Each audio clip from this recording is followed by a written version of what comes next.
good morning and good afternoon, everyone. This is Kerm Foltz, Director of Agent Sales at Market Leader, and we want to welcome each and every one of you to this morning, or if you're on the East Coast, this afternoon's webinar.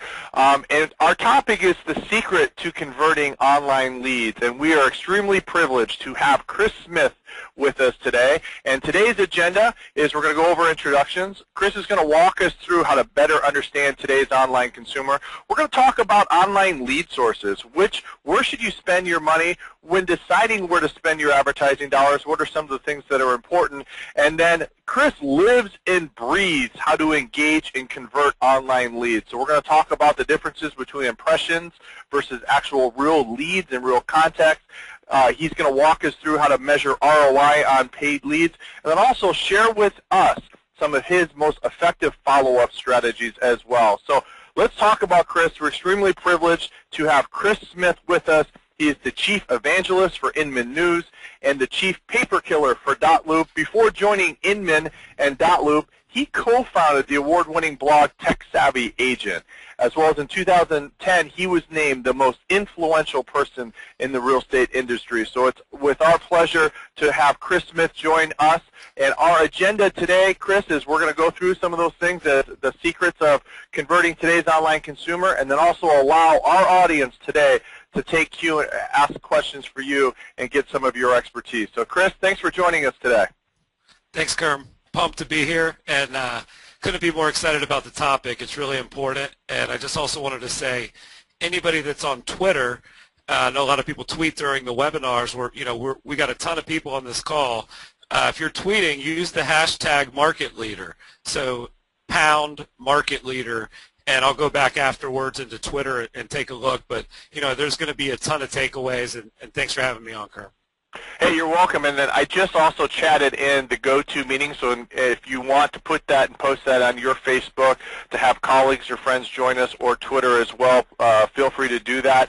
Throughout today's workshop and webinar, we'll take questions from the audience. I've had a couple people, Alicia and Jack and Nancy, have already chatted some questions in, so we'll do that. Thanks, Sandra, for posting the link on Twitter and Facebook as well. At the end of today's webinar, our audience will have the opportunity to take a survey. It'll take you about 2 seconds. It's about 8 questions, so we can also provide and get some feedback.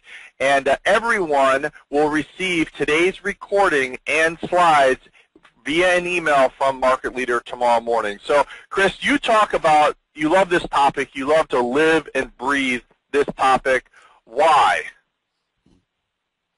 Well, it's really a challenge, and I think what's interesting is that it impacts agents of every level. And so there's people listening today with no listings, or maybe a couple listings. There's buyer's agents, and then you have the listing agent or the mega agent, which is 20 listings, 40 listings, 60 listings. And so what I think people should at least take a little bit of solace in, because most people are challenged with this, Kerm, is that at each of those different intervals, there's different and unique challenges. So if you don't have a listing, how do you get a lead that's a buyer? What do you promote? If you do have a lot of listings, how do you systemize the leads that you're bringing in so that they don't fall out the back end? I know you have some data on the conversion and follow-up of our industry as a whole.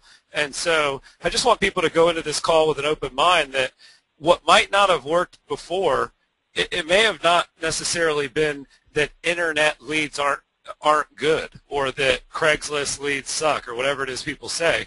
What I would focus on is, how am I going to make this a part of my business today and moving forward, because it's obviously where the game is being played. It's not being played in the MLS book anymore. Right, and in fact, it's really, if we bucket agents in really 3 buckets. We have people on today's webinar that are probably been in business for a couple of months. They got in the business because they enjoy working with people, but they really are struggling. Where do they spend their money? How do they actually build their business? They're getting maybe conflicting information from seasoned agents or brokers, or maybe even in the classroom. And then you have agents that have been in the business 5, 6, 7, 8 years that have tried online leads before, maybe not as successful as other agents. And then you have your mega agents, or people that are, over 100,000 in commission from a GCI standpoint, that are probably looking to embrace or utilize technology a little bit more effectively. Chris, let's talk about that first agent, maybe the agent that's been in business for under 2 years, maybe 4 or 5 transactions. What's one of the keys that you share in regard to for them to build a solid business? Sure. I think there's a couple of really specific things they can do. One is something that this industry needs to adopt at the national level, which is a mentorship program. So a lot of the models, like, for example, at Keller Williams, are very much team-oriented, right? Mm-hmm. I might be an admin or a buyer's agent while I'm learning from Ben Kinney. Or I may be, a showing agent, but it's because I'm studying Kevin Tomlinson while I'm doing that, right? And so if I'm new to the business, what I want to do is figure out what are the skills that I bring to the table that the veterans don't. And luckily, technology is going to be that a lot of the times. If you can help an agent with 40 or 50 listings who's just busy as heck build out a better online identity, start to streamline their processes through different softwares and applications, if you can be kind of the architect of what their business should look like tomorrow, then all of a sudden you bring a tremendous amount of value to that team. And if you also are looking for a more specific, where do I get a lead, it's going to probably start with your sphere of influence, right? It's going to start with your network on Facebook. It's going to start with the people that you worked with before and maybe hopping into LinkedIn and calling some old colleagues. It's going to be picking up the phone. But what most people have to do, Kerm, is establish, if they're brand new, what is my brand going to stand for? What do I want it to look like? What do I want it to feel like? And what are my core values going to be? And who are the kind of clients that I want to work with? A lot of people just jump straight to the lead capture, and they don't establish who they are, why they do what they do for a living, and they also don't become an expert. And so when you make that call to your Facebook buddy, if you don't know what you're talking about, I don't care what you say. I don't care that you took 2 weeks and got a real estate license like 1.2 million other people, right?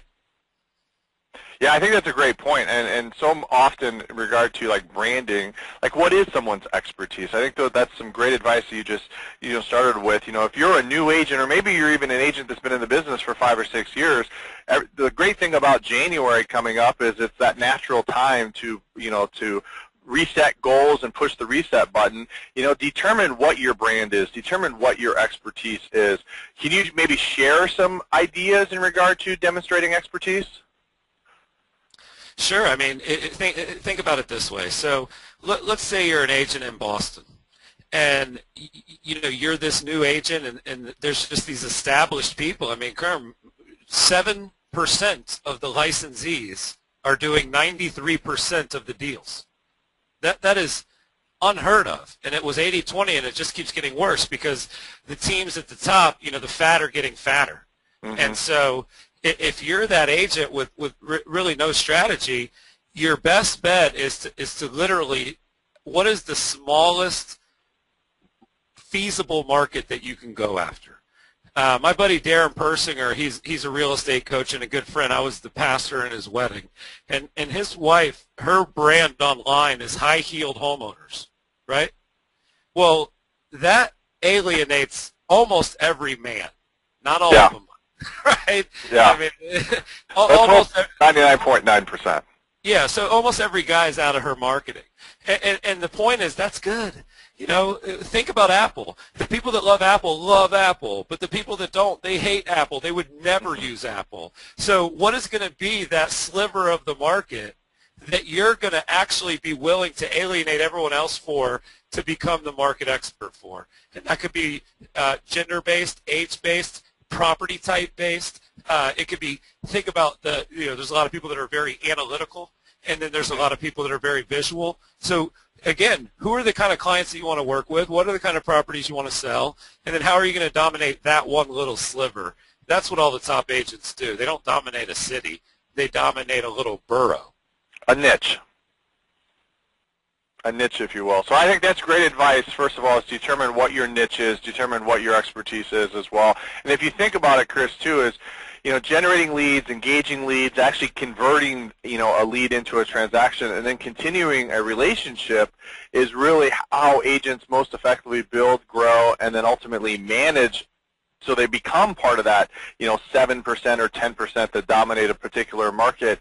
And at times, agents treat each of these as buckets, as an event rather than a process. So one of the things that we're going to talk about, and you've already mentioned, is being able to streamline a business through technology and through systems. Do you want to talk a little bit briefly about what you mean about streamlining, your business through utilizing technology and systems? Sure. Yeah. I mean, when we work with a client, Kerm, what we do is we say, okay, here are 9 buckets that we need to look at really closely. And the problem is that a lot of softwares and a lot of technology and systems are built into cylinders, right? So, even your company probably has challenges where you would love to integrate, company X's feature, right? But the way their technology is built and the way your technology is built, it doesn't necessarily talk to each other real well, right? And so where I see, where I'm driving my clients and where everybody on this call needs to be is they need to say, okay, from click to close and then to evangelist, what are the steps involved? And a few of them are web conversion, which is what you guys focus on, social strategy, online reputation, online advertising, listing management, transaction management. The thing, Kerm, there's so many buckets.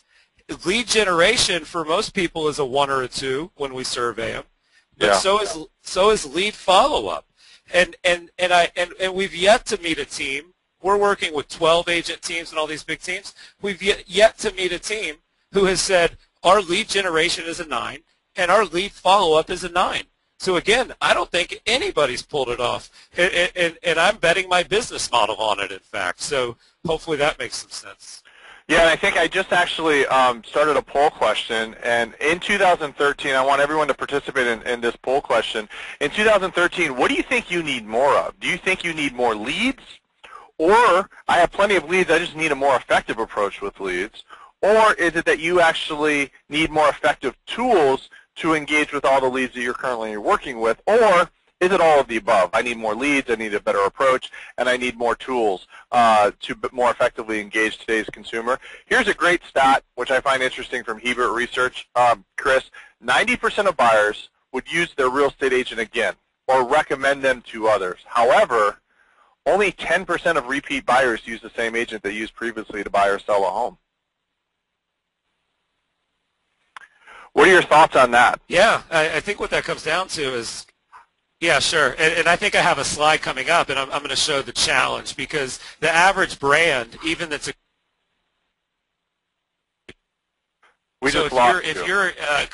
if you're completely connected to a brand that you're in love with, and that brand doesn't keep in touch with you, you're only going to be top of mind with them for 3 or 4 years. And the problem is that people buy homes every 7 years. So that's where you have a big challenge. Think about the difference. That's why some of the things that we'll talk about is that whole system that you're going to walk through and give us some of your expertise. Here's what it showed. 11% need more leads. All the way down at the bottom, 54% need everything. More leads, a better approach, and more tools, which I find interesting as well. If you think consumer stats, here's a great statistic that we've tracked. Agents who put their contacts on a targeted drip campaign actually increased their sales by more than 50%. I think the key here is it's got to be targeted. It can't be just on some general type of campaign, and you'll talk soon about the targeting marketing. And then the fact that 65% of buyers and sellers use the first agent they contact to assist with their purchase. The crazy thing is, in times where people advertise with many different companies and they have to compete with different agents, it's at times tough to be the first agent to contact someone when they're competing their advertising and their brand with so many different agents. So let's talk lead gen and your expertise. All right, so obviously there's several different ways that you can generate leads. You have already mentioned about, social media or sphere of influence or referrals or individual websites. Let's talk about websites. What's your thoughts on it? What's the purpose of your website? My feeling is it's the office that you had 10, 15 years ago. Talk to us and share with us some of your expertise on lead gen. Well, the way that it's evolved is that the reason for a website for the past, for the last 5 to 7 years, was because you needed to have a website, right? People weren't buying websites because they needed it to generate leads and convert those leads. That wasn't why they were investing in the tools they invested in. And so now today, as we've all evolved as an industry, and as things like Tech Savvy Agent have kind of brought agents together, and people like Ben Kinney and you guys and Active Brain and all these things have kind of given us a chance to all collaborate and talk to each other. Well, now we kind of realize we're starting to get very clear goals with our website. And what I think your goal should be is to clearly define your brand. I think it should be to look beautiful online, and I think it should be to generate names, phone numbers, and emails of people interested in buying or selling a home in the next few months. It doesn't need to do a whole lot more than that, but obviously there's a lot of little nuances that make that up. And I think what I've seen in the past is sites are either uber focused on lead gen, they're like total stealth, you have no idea whose site it is, it's totally a landing page lead gen, or it's this beautiful custom site with all these bells and whistles, but it doesn't convert. So we've got to figure out the middle. Tom Ferry, he's such a smart guy. I listen to him speak a lot, and he says, we can't be the Flintstones anymore, but it doesn't mean we have to be the Jetsons, right? We can kind of find somewhere in the middle, and that's what I think the website needs to be, is somewhere in the middle between brand and kind of identity and conversion and business. All right, so let's everyone write that down. Your website needs to have brand and identity, and it has to be able to generate leads. And when we talk about generate leads, it's consumers are using your website to have a conversation with you. So the question is, how many consumers really are in your office or in your website holding conversations with you today? And so those are the three things in regard to effective website. Let's take a look at one of the things you had mentioned earlier, which is leads and kind of the flow of leads. Here's a great visual. Walk us through what this means and some of the keys. Sure. So when you talk about online advertising, you have to look at it in three buckets, and this is very new because of social. Social has kind of changed the way that bleeding-edge ad agencies and marketers are looking at this. So there's a company or a group called Altimeter Group, and Brian Solis is a part of it, and Charlene Lee, and also Jeremiah Owang, and these are just really brilliant brand people. And so when you look at advertising, it's paid, owned, and earned. And so paid would be something like a pay-per-click campaign, right? Paid would be a Facebook ad, right? You're paying for that. Paid would be print, television, radio. Paid is what are you paying for? And then owned is what is yours. So in the example of a retail store, the actual store, a website, you can own a website. You can not necessarily own, but you manage and control a Facebook page, a Twitter account, a mobile app, right? So you have your paid kind of spokes that are going to lead people to the owned hub, right? But then if you do that well and you take kind of a content marketing approach, using maybe some really great video marketing, stuff that's spreadable and shareable, then you have this new category called earned. So earned would be a Yelp review. Earned would be a share. Earned would be a retweet. Earned would be a like. Earned would be a comment. Earned would be a dig, right? And so this earned bucket has never been there before.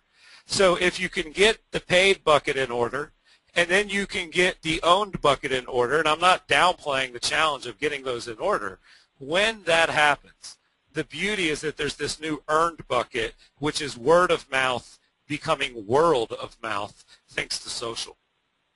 Yeah, and then actually, I mean, that is the flow. Debbie has a question in regard. This is probably between paid and owned.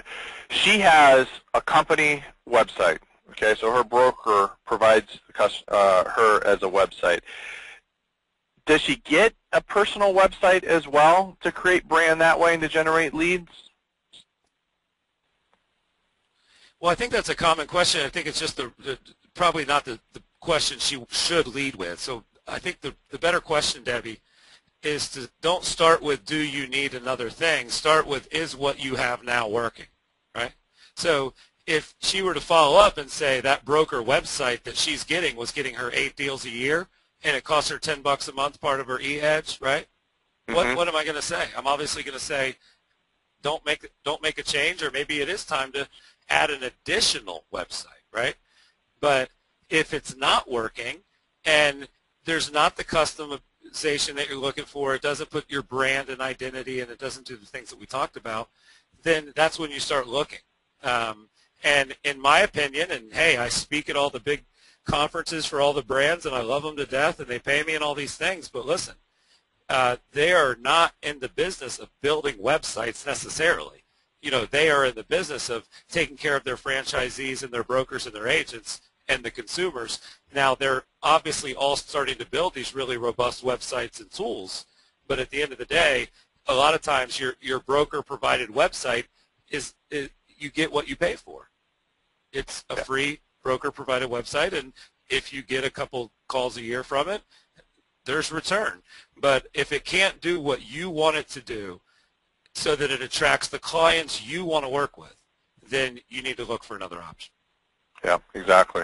And I think this is a great visual, too, because it really walks and paints a great picture of how do you accelerate someone's buying or selling timeline. So how do you move someone from a stranger bucket to a customer bucket to a fan bucket? And it's really using technology and systems, which you'll share with us in the future. And then also we're going to talk ROI. So when you are paying for leads in that print, television, radio, magazine, banner or direct mail, how do you decide using ROI, where to spend your money and where you're getting your best value out of as well? So Jared has a question. He's a company man, okay, who manages and incubates online leads. He's responsible for 5 to 10 closings a month.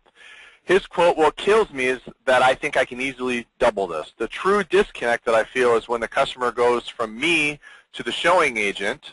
All right, any advice in this area, how to raise agent or customer capture?" So it seems like Jared's doing all the work, but then they end up going somewhere else. Yeah.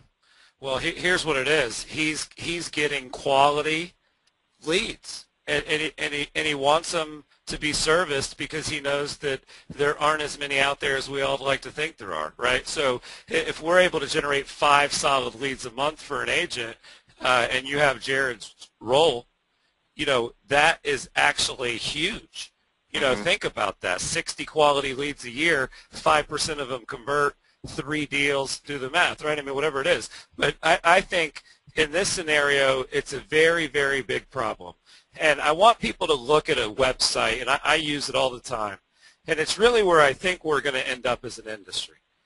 It's called ZocDoc, Z-O-C-D-O-C, Z-O-C-D-O-C. And what's fascinating is it's a way to find doctors, very much like you would, go into a directory to find real estate agents. And the difference here, Kerm, is that they don't just generate the lead the way Jared does. They also have all the mechanisms in place that automatically follow up with that lead, set the appointment, confirm the appointment, and do the follow-up survey, right? So they've dummy-proofed it. And guess what the doctor gets? The doctor gets a guy walking in his door with his credit card and his copay, and he doesn't have to do anything else. And that's what I think we want. I think we can get there. That's where we like our clients to be is, we don't want you to see 800 leads a month. We just want your phone to ring like 15 times. And people say, hey, what do I need to do to list with you? That's what everybody wants. And so I think it comes down to incubation, and we have the graphic coming up, so I won't spoil it, but it comes down to incubating. It comes down to making sure your messages are relevant and that they happen. A lot of times, like you said, it just doesn't even happen at all. Right. So I think that'll be a good transition soon when we talk about incubation and being able to send relevant and targeted material, because I want everyone to understand is here are we think about the challenges that we face as real estate professionals. Here are the challenges that consumers face. They have an overwhelming amount of information they can choose from online, and they have hundreds of real estate professionals to choose from. The average consumer takes what, 3, 6, 9, 12 months to gather information to decide when to buy or when to sell. But they really only spend a day or two deciding which agent they go with. So there's really that disconnect in a client-agent communication, which provides even more, more emphasis on what type of system that you're using. Great question here from Joe. How long do you have to stick to a program of lead gen to actually see real results, in your opinion? Well, I think potentially one day if your phone rings and you set an appointment, one day, right? I mean, I think it depends on the type of lead, and I actually have a slide at the end where we're going to talk about, making sure that you don't just source leads, you also subsource them by quality and convertibility, because then you actually start to see a true pipeline. You don't just see 800 leads, you see 200 that are within 6 months, and then you realize you have another 150 beyond 6 months, right? So I think what it comes down to, as far as how long does it take to have a system in place, it's probably like a habit. It takes long enough until it starts to work, but again, I don't know that there's an answer to that. I think it's what is the system that you specifically need for the kind of clients you want to attract. And, companies like Market Leader, and there's some others out there in the space, they can just turn on a faucet of leads. They do it. It's AdWords, it's pay-per-click, it's search, it's Craigslist. You can just turn on a funnel of somewhat targeted leads. But again, then you have all those other challenges on the back end. So I would say I would spend as much time being confident about the system I was putting in place as I did putting it in place. I think a lot of it is in the kind of like if you look at some of the Facebook groups, go in there and say, hey, is this going to be a good investment? Hey, what do you guys think of this? Hey, is this working for you? And the ability to crowdsource that from your colleagues and for them to say, hey, we did it and here's the results. There aren't a ton of agents out there tracking, but we found a bunch of them. They're in the Facebook groups and they're pretty open to sharing what's working and what's not, So why do you think agents fail when it comes to engaging online leads? Well, part of it is response time. Think about yourself. If you go to a website and you fill something out, do you want a response the next day or immediately, right?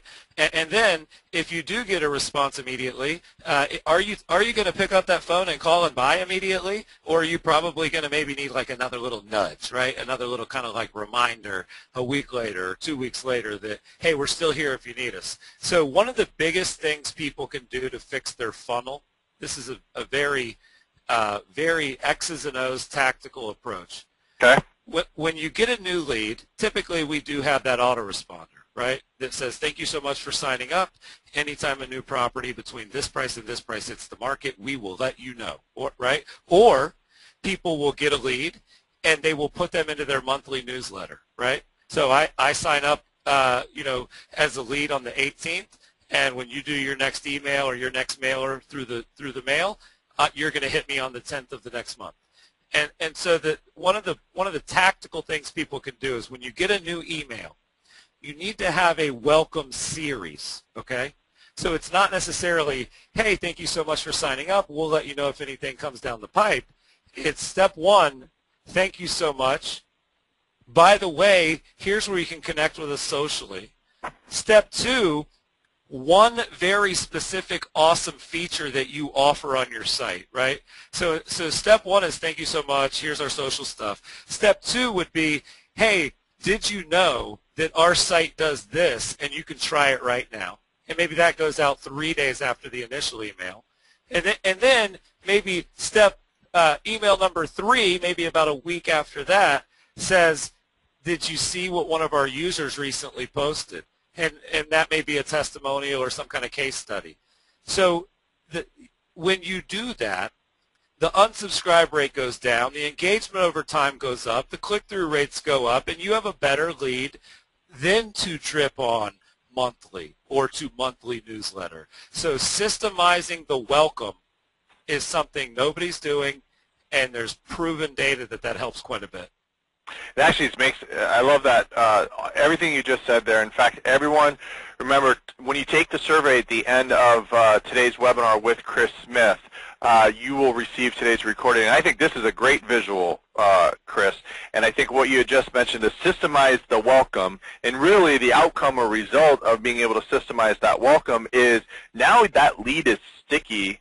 And it's when you do put them on a targeted drip campaign with several touches over a period of time, they are further upstream and more likely to go with you because you were that person that reached out to them and established that trust and educated them at the first point. Yeah. Kerm, think about this. I just thought of a great analogy for the listeners. It's hard to remember the people that you took on one date, but it's a little easier to remember the people you took on 3 dates, right? And so this kind of auto-response canned message is just kind of taking them to the movies and you can't remember her name 20 years later. Yeah. But if you took them on 3 meaningful dates, all of a sudden you can probably recall who that was. So I think that's, kind of a different way to look at it. I love that analogy. In fact, one person had said, does Market Leader have drip campaigns and everything? And I'm going to answer yes. This isn't about Market Leader. However, Sally Tuttle just chatted in. Market Leader is a great welcome system when a lead first signs up. Here's an interesting stat. 77%, when a lead is contacted within the first 5 minutes, 77% of the time, that lead will go with that agent. And it drops, Chris, all the way down to 29% outside of 30 minutes. I always look at it, they just don't have a system. They don't have a systemized approach. They don't know what to say. They don't know what to do to build that trust and educate. Yep, that's what it is. And it really just involves taking a step back. I mean, you hit it on earlier, that this is the time to take that step back and kind of take a systemized approach. And it really just comes down to kind of sitting down, coming up with a strategy. I think what happens a lot of times is people say, which tool do I need? So what's great about what just happened with those questions, Kerm, is now that they understand the strategy that works, they're asking if the tool can do it. That is what we all need to do. We need to figure out what is a strategy that makes sense. And now that I've got that, what is the tool that can make that as easy as possible, right, and provide a great return? And so I love that those are actually the questions that are coming in. One kind of, just to back up this idea that now's the time to do this, typically when you're a vendor or like a software provider or consultant company, when you try to start a contract in December, people aren't up for it, right? They always want to wait until January. We have been signing up clients like crazy this month, and they're not looking at it, Kerm, like it's the end of the year, I'll wait till next year. They're looking at it like, finally it's the end of these 3 years of doing things inefficiently. They can't wait another day. So I would beg people listening to have that mentality. Indecision is the worst decision. So don't sit around during Christmas and decide to make a plan about what you're going to plan. You need to take action and start executing. Yeah, and I think, and I'm following some of the chat stuff here. So let's talk about, I love this visual as well, like the relevance, because half the time what the agent sends them is irrelevant material, which then forces that particular consumer to go back online to the search engine they were on yesterday or the day before, because the person who's following up with them isn't providing them with any relevancy. Okay? Walk us through this visual, because agents really struggle with what to say and what not to say because they don't know what they're interested in. Yeah, this is one of my favorite slides. Here's what it comes down to. I'll use another example that just makes it blindingly obvious what I'm talking about. Let's say it's Sunday afternoon and you're watching your favorite football team's game, and you have 500 friends on Facebook, and your favorite player, makes this dramatic play, and you, of course, hop on Facebook and say, "Go Falcons," right? 95% of the people on Facebook have absolutely no idea what you're talking about, and that is completely irrelevant to them, even if they knew. Does that make sense? So, here's a way to fix that. If I'm on Facebook and I'm using Facebook lists, I can put my guys and my peeps that like football onto a list, and when I say "Go Falcons," I just hit a drop down, and now that same status update is relevant to 100% of the people that would see it. So it's not necessarily as much about the content that you send as it is about the buckets and the categories that you develop.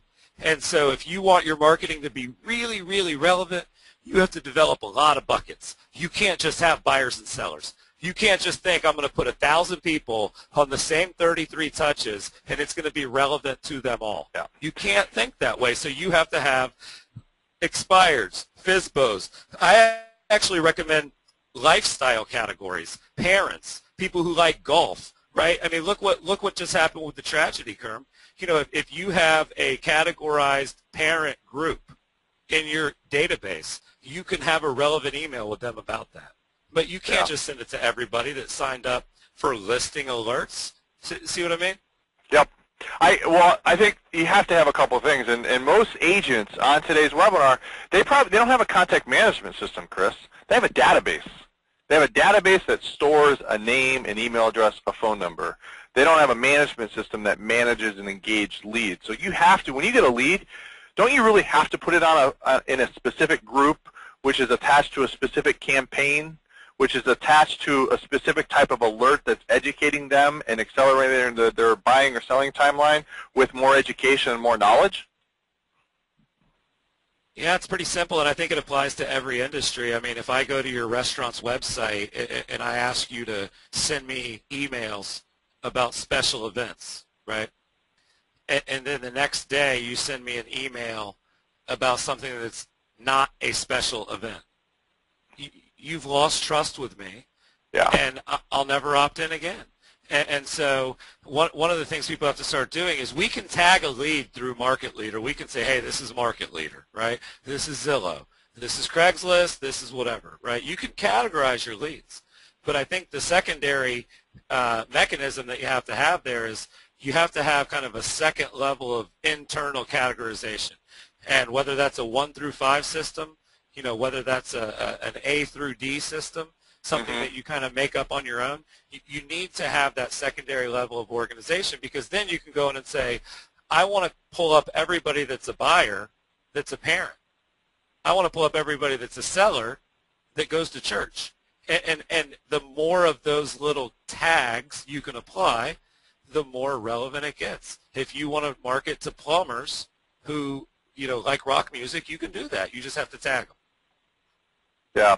So, Amy, here's a question. I'd like to know which of these online lead sites are the best so I do not continue to waste my money. You could talk specifics if you want company, but also maybe just talk specifics about what attributes someone should take into account when deciding where to spend their advertising dollars, because obviously competition, obviously impressions versus leads. You know, can you share some of your expertise? Sure, it's definitely a question that we get all the time. I think when I get it, usually, Kerm, they actually already know the answer to the fact that what they have now is not the answer, right? So when somebody says, how do I figure out if all this stuff's working? You would know if it was working, folks. They would call and say, hey, I saw this on Zillow. I saw this on realestate.com. Hey, you'd get an email that would be from the sender, leads@realestate.com. Like, you know if it works, trust me. And so that's one of the things I think people have told me that they like the most about Market Leader, Kerm, is that the data and the insight into their leads and into their website and into their CRM, it actually makes them feel good about the fact that it's working. Now, what I think she's really asking is, where should I spend my money so that I get the traffic, right? Where is it worth paying to get traffic? And there are a lot of answers to that. You know, sometimes the best place to pay is to send a direct mail campaign. You know, I know we're talking about online leads. Sometimes we look at an agent's business and they say, I need online leads, and they really need to just send a couple nice emails to their sphere. So I think that if, you know, I'll give you a couple that I don't think are effective. I don't think I would sponsor tweets. I don't think I would put a bunch of money into Facebook ads thinking that that's going to get me a ton of leads. I don't think Facebook IDX is getting people a ton of, like, registrations. So, you know, what I think it is AdWords from Google. You know, people searching Google who type something in. I had a little bit of an argument yesterday with a lady, and she said, Chris, I've seen so many reports that people do not click on those ads. They click on those organic results. And I said, I am not arguing with you. It might be 1% of the time or 3% of the time, but Google knows that. And they're going to tell us how many clicks we're going to get. And, oh, by the way, did you read the research that shows very clearly that when someone clicks on an ad, they convert at a 9-to-1 rate? So if somebody clicks on your #1 organic result, that's great. You get the traffic. Hopefully they convert. But when a consumer purposefully clicks on an ad, Kerm, they actually end up converting at a much higher rate. They're not stupid. People act like they don't know their ads. There's a yellow box that says sponsored. If I click on an ad, it's probably because I'm frustrated with the organic results. Yep. And if you'll deliver what I'm looking for quickly in a nice interface, and you'll deliver the promise that you make up front, I'm happy to give my name, phone number, and email. In fact, if you find me because I'm frustrated organically, I clicked on an ad, I'm probably kind of primed to kind of like pick up the phone because I'm already frustrated. So, I think people have to keep that stuff in perspective. And, the other thing is Craigslist, of course, is a great source, but people don't want to play the Craigslist game. And so you have to have a systemized approach to Craigslist. You have to have technologies that help you post, help you write the ads, help you schedule the ads, and when you can schedule them again, you have to have not only a great ad, you have to have a great landing page when they come from the ad. That's the same with Google AdWords. If you're paying for AdWords and you're paying for Craigslist, if you don't have a forced registration on the IDX that you send them to, again, you're going to get traffic and you're not going to convert. So, Yep. I think that really, where do people go to look for real estate? They go to Google, they go to Trulia, they go to all these big portals, and then they go to Craigslist. So Yep. there really aren't that many places you could spend money. You can either spend money on the spokes, which are these other sites, or you can spend money on the hub, which is getting people to your site from Craigslist, from Google AdWords, etc. Yeah, and I think Bill does a great job. Bill just chatted in, and he generates about 40 to 50 leads a month off of Craigslist, and it's because he posts links back to Market Leader. And, like, for example, Patricia, I've used and tried many internet leads. Market Leader has given me the best leads, and I sell more homes, and it's because it comes with that contact management system. Here's a great question, Chelsea. How do you best find out what is relevant to each person in your database? So I think the key here, and I'll just jump in and then I'll let you, the expert, go over. She just used the word database. She doesn't have a contact management system. So her question is, how do you find out what's relevant to people in your database? Yeah, I mean, I think that the terminology. It's interesting. I've written a lot about CRM, which stands for customer relationship manager, and we tend to call it database because that is kind of what it is a lot of times. I've actually met a lot of agents where they have a database of 2,000 people and they have about 8 emails. They got a lot of addresses. So we have to fire up the printers and figure out a way to get those people who live in these properties to go to the web and give us their info. And so I think there's a couple ways to figure out who the people, how to categorize your database. One is call them, right? I mean, time block an hour a day to call 5 or 10 people a day. And I think at the end of those conversations, you could probably tag them with 3 or 4 relevant tags. Another way is to do a survey or to send a test email. So what I'll do is I'll say, hey, I know you guys are all getting my newsletter. I know I got you in my database, but I'm going to give away a book. Are you interested in this book on this topic and winning this? So now I've got somebody on a general newsletter, but I also know that they're interested in digital marketing books. And if a couple months later Amazon affiliate link sent one, I should probably send it to that new little small list, right? And so that's another way to do it, is to send a message that's meant to get people to opt into a different list. The other way, of course, is to do surveys. Something like SurveyMonkey I think would work well here. You go in and you create a survey, and you take it to Facebook, and you take it to Twitter, and you take it to your email list, and you get every person that you can to give you their feedback. And once you have that, I think that'll help you come up with categories, and it'll help you kind of tag them automatically. But what's interesting here, Kerm, is the relationship that you've had with these people leading up until this initiative is critical. And that's something that sometimes we can't fix, Yeah, exactly. This is a pretty specific question, but Bernie has, what are some recommended scripts to call the lead back in the first hour? So I guess it's probably what's 1 or 2 points that the agent should convey to the consumer immediately?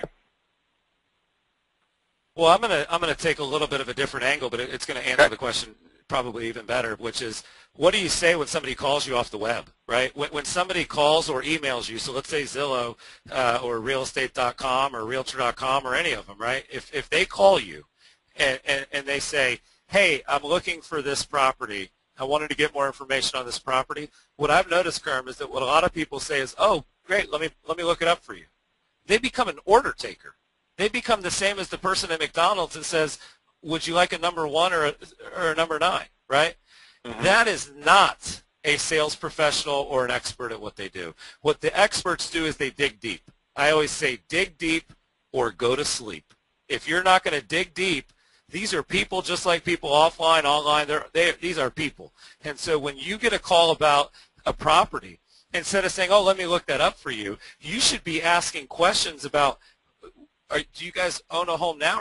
Why are you guys thinking about moving? I mean, don't you guys know the market's a little scary right now? Like, what were your objectives by looking in that price range? You know, if you start digging deep, what happens is you end up with a meaningful conversation. And that meaningful conversation leads to a relationship that leads to working together. So I think that what you have to focus on with some of these initial questions, whether it's email or the phone, make sure the questions convey, one, that you actually care, right? That you kind of give a crap, right? And then two, the other thing that we've noticed with consumers is they want to feel like you're going to communicate with them effectively because, by the way, your whole industry has burned them in the past. And so some of the best messages immediately are, what's your preferred way, how do you prefer to be communicated with? A lot of my clients are using text messages now. Does that work for you, right? Hey, I know a lot of people that you may have reached out to in the past about real estate don't communicate. I just want you to know right now that we do. Here's my number. Call me day or night, Yeah. And so hitting on those two primary core things, which are we actually care about you and we don't think about you like a lead, right? And then getting them on the line and actually using, I don't know that it's a script, but I think it's an ideology. Dig deep or go to sleep. It's really service and not sell. It's really about having that mentality of servicing. They focus on the state. Yeah. So somebody calls up and they say, hey, I want to talk about this, and this, whether that's a listing or whatever it is, this is the stake. And your job is to sell the sizzle. And the sizzle doesn't need to be the neighborhoods and all that stuff at the point of a first contact. The sizzle is you. What is it that you bring to the table that's going to make me want to get in a freaking car with you, honestly? Right.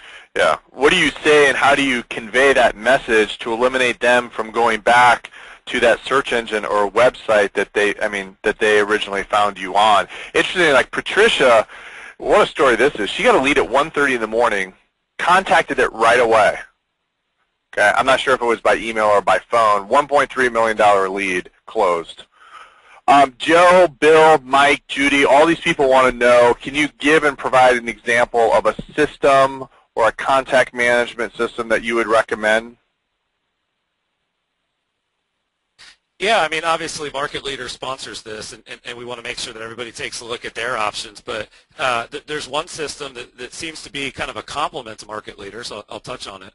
You can touch on that, yeah. Yeah, what you know, Kerm, is that what we want is our customers to be successly, and that's what you guys want. And so if they're getting leads from you guys and other places, let's say they have a WordPress blog, let's say they're doing what we just talked about there, which would be resegmenting their current database into new buckets. There's a cool technology. It's called Followup Boss. We put it in place immediately for every client that we work with, and it's a way to source leads from everywhere. So it would source at Market Leader, source at Craigslist, source at Zillow, etc. But then B, it's a really strategic approach to that first point of communication. It takes kind of probably what you guys do as well. It probably targets a couple different ways. So maybe it's that email, but it's also a text message. Or maybe it's an email and a text message, but it's also a text message to your buyer's agent saying you need to call this guy right now. So it's really, you don't need to think about how the technology works. That's the whole point of it. And the agents are giving it pretty solid feedback. So I would take a look at Followup Boss, and then anybody that is interested in tools or options. I can't work obviously one-on-one with the 700 people on the call, but if they have any questions, they can Facebook me or tweet me. And what we also do is, with the clients that we work with where we do charge a premium, we make sure that they're okay with us sharing what we do for them. So if there's an agent that has a listing and makes $30,000 or $50,000 a year selling real estate, we actually will constantly publish what it is that we're doing for these top agents that works. Inman News is a great resource for that. I think that there's a lot of resources for what is working and why. And that's one of the best things about the social web, is that we can connect to our peers, connect to our colleagues, and get real-time feedback. And that's something I've been obsessed about, and that's what I'm building my new startup around. So obviously I'm passionate about it. Right. And then, Patricia brings up a good point or good question that other people have chatted in. Is it appropriate to call leads at 1:30 in the morning or later? So what Patricia uses is she uses Market Leader, and so immediately a very personalized email goes out as a welcome email that's personalized to the activity that this consumer has done on her website. And so the email went out. That was that first initial point of contact. And then through that email, the lead asked Patricia to call her, which she did in the morning. So she didn't actually get dinged at 1:30 in the morning to call, but she has a system in place, the Market Leader system, that actually does that for her. So Chris, talk briefly about ROI. Sure. Do we have that slide? I think yeah, it's let me go back. This one here? No, I think it's a black slide with white font. Right. This is actually that slide. Okay, cool. Yeah, you guys just made it look better. Thank you. So I wanted to talk about actually, can you grab a pen and paper and calculate your cost per lead, your return on investment, and then a couple other little metrics. So if people are taking notes, this is a good thing to write down. So if you wanted to analyze your cost per lead, for example, from Market Leader, you would take, and it's actually easier to do annually, but you could do it monthly, of course.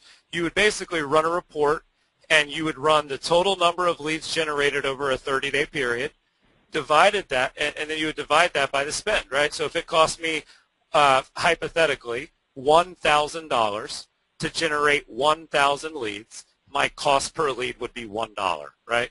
That's easy, just trying to use easy math there. So you take your total spend, and then you divide it by your total lead count generated. And these are very easy metrics to get, especially with a company like Market Leader, realestate.com.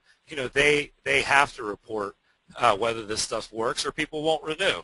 Now, what I think is a better metric, because the problem with cost per lead, Kerm, is that if somebody comes to me and says, we're getting $3 per lead, does that really matter? Can you go down to Chase and go to the teller and tell them you're getting $3 per lead and put that in your account?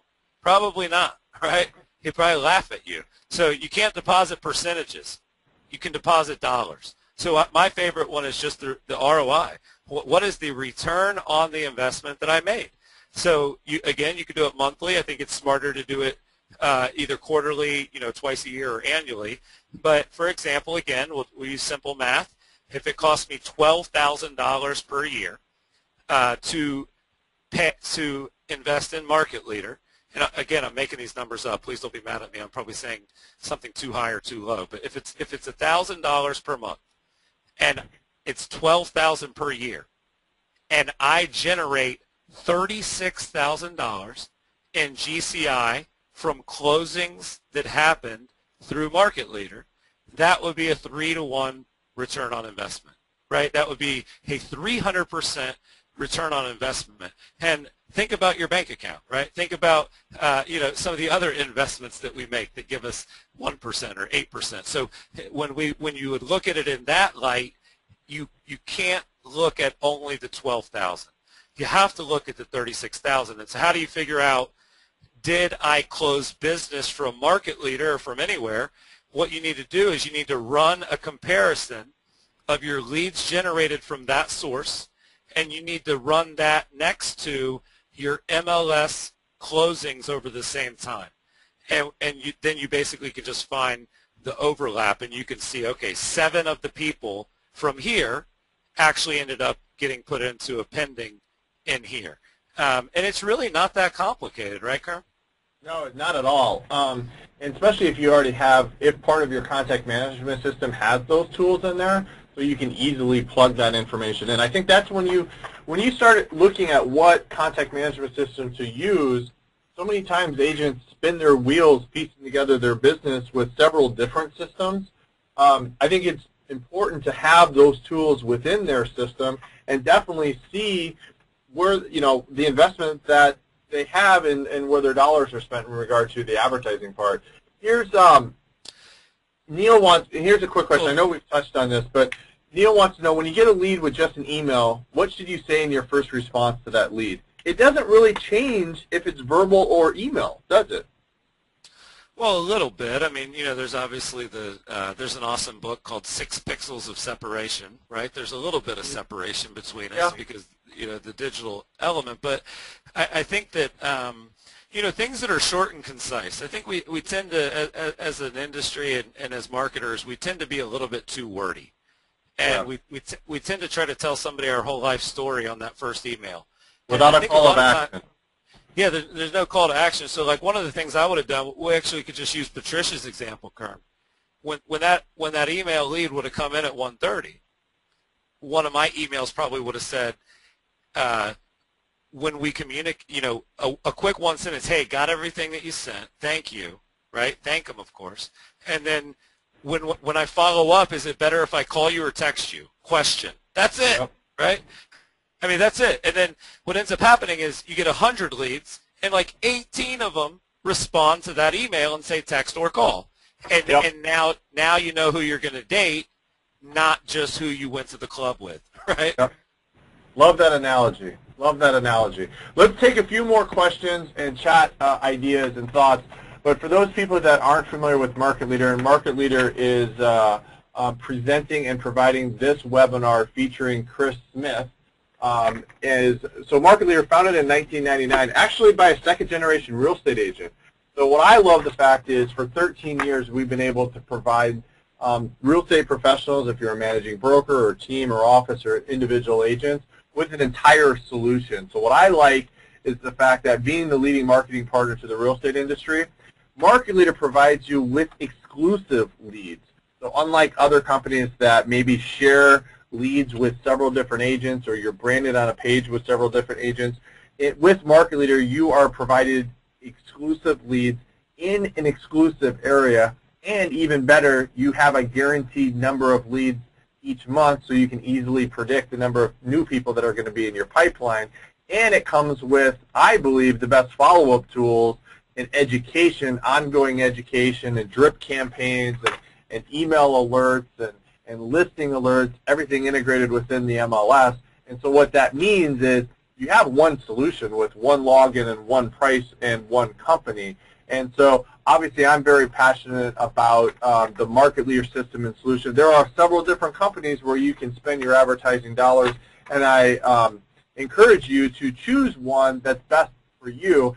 I want to just be able to thank Chris Smith and everyone in our audience today for attending, because Chris is the chief evangelist for Inman News, and takes the, in 2010 he was named the most influential person in the real estate industry, so we're very privileged to be able to hear some of his expertise as well. And there are several different questions that we currently have coming in. So Angela wants to know, if I can't text or call, if you only have an email, what are the stats that they'll respond with a phone number for that follow-up? Angela, Chris just gave us a great quick email. Chris, do you want to share with that real quick again for Angela? The challenge there is, what are the stats? I mean, the average, I can give you one stat. The average open rate of emails in the real estate industry, and this is coming from MailChimp, is about 18%, right? So what you would then be able to calculate would be that if I generated 100 leads, 18 of them would open that email. So that's about the best I could do there. A lot of it depends on the source and the relevancy of the opt-in. But you definitely want to be tracking those things. You have to track conversion and click-through rate and all these other things. And that's something that we're pretty meticulous about looking at because, again, the needle's moving forward. People aren't just looking for a website. They aren't just looking for traffic even. They're not even just looking for clicks and shares, right? We're starting to collectively understand that if all this work doesn't lead to some actual dollars, what the heck are we wasting all our time for, right? Exactly, exactly. So what I want to convey, and then we'll take a couple more minutes with some chat questions. Everyone who completes the survey, so when you log off today's webinar, take 2 to 3 minutes to complete the survey. We want to be able to provide more webinars such like this, but we want to find out some information about what you're looking for in the next webinar, and also find out a little bit of information about what you're currently doing in 2012 and what you're going to do in 2013. Also, so everyone will get after completing the survey, everyone will receive an email tomorrow morning with today's recording, and then I provided a phone number there as well. So if you're interested in the market leader system and solution with exclusive leads, exclusive areas, and a guaranteed number of leads, jot down that phone number if you're an individual agent or a managing broker as well. So Katrina Benton, who's on today's call, who's a very, very successful real estate professional in Anchorage, Alaska. Chris, she personally wants to say thank you for taking time to speak with you. Don, great seminar, good information, and so thank you very much on that as well. Katrina, working on conversion rates this year, got some great ideas, and this is someone who she works as an individual person who has about 40 to 50 transactions a year, and a market leader customer. She's an awesome person. Show the number again. I will. Got a lot of great ideas, Sally. And so, Chris, how do people get in touch with you? Sure, yeah. I have to confess I was checking my social stream, and a few people have already asked me kind of, what do you do and how do you work with clients? Because I know I mentioned it a few times. So if people are interested in working with me, I just want to take 1 second and explain how that works. So the systems and kind of the concepts that we've covered today, what we found, Kerm, is that a lot of the teams out there, so mega agents, 100,000 plus GCI, if you're a listing agent, 20 plus listings, but at the end of the day, you have to be doing a minimum of probably 40 sites a year to afford our services. And what we do is we take the technologies that are best in class. So if it's Market Leader, if it's Followup Boss, which I mentioned, if it's the data and the analytics reports that a lot of people never even see, what we'll do is we'll dig deep into 10 people's business. So my business partner, Jimmy, will get on the phone with people for an hour, and he will look at every single thing that they're doing, every dollar they're spending, and we will actually tell them what they need to do to fix their business, whether they work with us or not. And then so what we do is if they want to work with us, we actually then are a service provider who then does the work and oversees the project. So if you need a website built, if you needed a database reorganized, if you needed marketing pieces, or if you just needed to systemize and streamline and focus on time management like a lot of our big clients, we can install and maintain those systems for people. And a lot of our clients that we meet, just to give you a plug, Kerm, they do have Market Leader, and they do get leads from Market Leader. So if you think you fit the profile of who I work with, and like I told you guys earlier, very small sliver of the attendee list, but that's the way that we love to run our business. If you feel like you fit that profile, send an email right now to Jimmy, Jimmy, @curator.com. Jimmy@curator.com. That's my business partner, and he's going to respond with an in-depth survey and questionnaire. We're going to take the first 10 people, Kerm, who think that they fit that profile, and then we actually are just like you guys. We are exclusive by area. So if we're working with an agent in, a neighborhood or an area of Jersey, we don't work with more than 2 agents in any market. So we do have that exclusivity for our clients. But anyway, I appreciate you guys having me on. Jimmy@curator.com if anyone's interested, and if people are interested in my startup, which is launching in January, of the same name, it's curator.com, CURAYTOR.com, and you can just go there and get on a very relevant and targeted list to be notified of when curator.com launches. So I kind of practice what I preach, huh? Yeah, exactly. And so I just chatted into the entire audience, curator.com, and then also to get in touch and be one of those first 10 people to have the opportunity to exclusively work with Chris Smith and his team, that email address is jimmy@curator.com, and I chatted that in as well. So very privileged. Obviously, Chris has spoken at almost every major real estate conference in the country on several different topics.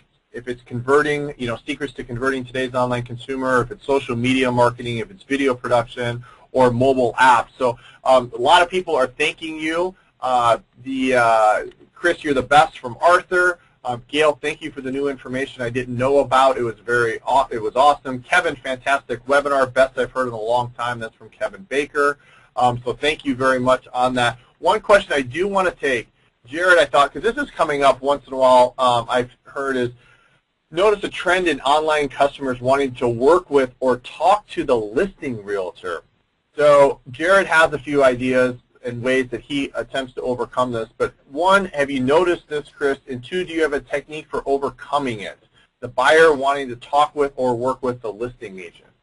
Yeah, well, I definitely am sympathetic if it's a concern for Jared specifically, but the data tells us that only about 6 to 7% of transactions are handled on both sides, okay? So that may be what they want, but that's not what ends up happening. So just have that mindset going in. Only about 6 out of 100 people are going to actually work directly with the listing agent as a buyer. It just doesn't happen. But we get scared about it. It's called dual agency. People get nervous about it, and it gets written up a lot. And actually, Inman News has done a great job of covering the issue. But what I would do is focus on digging deep and really conveying what it is that you do for them.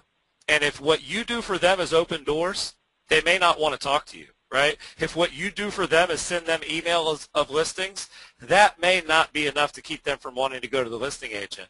So focus on their needs and goals, dig deep, really get to know them, and share your expertise. One thing I'll leave you with here, Kerm, is I read a book recently, and it's about digital marketing, but I don't think it has to be. And the author basically says there's 3 elements of this stuff, right? One is knowledge. And if you're not completely knowledgeable about your craft, all the internet marketing in the world is not going to help. So knowledge comes from attending webinars like today. Knowledge comes from going to events like Inman Connect, right? And then the second thing is network. So it's great to have knowledge, but if you don't have a network, it still might not matter. But you have to be willing to share your knowledge with your network. And the last piece is just compassion, which means you actually are genuine and care about what you do. And if people will look at it that way and say, I'm going to take my knowledge, I'm going to share it with my network, and by the way, these leads, they're a part of your new network. So grab that knowledge, share it with them, and then all of a sudden, if you're compassionate, if you actually love what you do, it's going to be so obvious they wouldn't dream of calling a listing agent. Exactly. So, hey, Chris, thank you. For everyone who wants to get in touch with Chris, his email address, his colleague Jimmy, is jimmy@curator.com. That's AYTOR.com. Company name that will be, is that going to be launched in January, you said, Chris? Yeah, we're launching curator.com. It's a conversation search engine, and it's really never been done before. We have a developer who works with the Facebook graph, and we can take conversations that are happening socially and turn them into a unique experience. And to be quite honest, the things that we're doing for our clients and the things that I'm hopefully teaching the people on the call today, we learned what we learned, Kerm, by listening. If you'll listen, and you'll take note of what the trends are and what's working, eventually you can start to take a step back and see that 30,000-foot view that we want. And so by listening to these social conversations, we've actually built a consulting agency around it, and so we're actually going to display these conversations in a beautiful interface, and we literally think that we're onto something. And it's we say, Google, a realtor would never go to Google again to research a product, service, to research an issue, a topic in the industry. We think we're going to be the place people go to do searches about real estate, meaning agents and brokers, not consumers. Consumers, and that's Curator, so CURAYTOR.com. Hey, can you name that book again? Michelle wants to know. Sure, yeah. I'll name a couple just really quickly because there's a couple that are top of mind. The one I named was 6 Pixels of Separation. You're going to laugh at me, Kerm, but I have a Pinterest board with all my favorite books. So if you guys could track me down on Pinterest, I've got like 12 of them. But 6 Pixels of Separation. Another great book is called Rework by Jason Fried. Another great book is called Crush It by Gary Vaynerchuk. And then another, any of the stuff that Seth Godin writes, I would take a look at. So those are kind of my favorite authors. Perfect. Thanks for sharing that. I think it's very obvious, 2 things. 1, why you live and breathe this topic, and then 2, why in 2010 you were named the most influential person in the real estate industry. So on behalf of the 700-plus people that were on today's webinar, as well as everyone that will hear this recording in the upcoming days, Chris, thank you very much on behalf of Market Leader and the audience for taking your time out of your day to share with us some of your expertise. We appreciate it. Yeah, thank you, Kerm, and I want to give you guys a big plug, too, because there are very few companies that would do an hour and 15 minutes of content and talk about their own company for 3 of those minutes, right? And so I think this was a great class, and I think you're seeing that in the chat room, and hopefully we can do it again in the future. So thanks again, and I appreciate all the support you guys gave and marketing and everything else. Yeah, I'd love to be able to do that sometime. We can pick some additional topics and dive in even deeper. I think that would, I think, I love this company and I love the real estate industry for 2 reasons. 1 is the people I get a chance to work with that push me every day. And then 2 is working with a real estate professional and is very rewarding and it's fun to work with them on a daily basis. So thanks everyone for attending. On behalf of Market Leader, we want to personally thank and congratulate Chris Smith on his accomplishments, and we look forward to continuing a relationship and providing with future content to the entire real estate industry in 2013. Thanks, everyone. Have a great rest of your afternoon and great week. Thanks, Chris.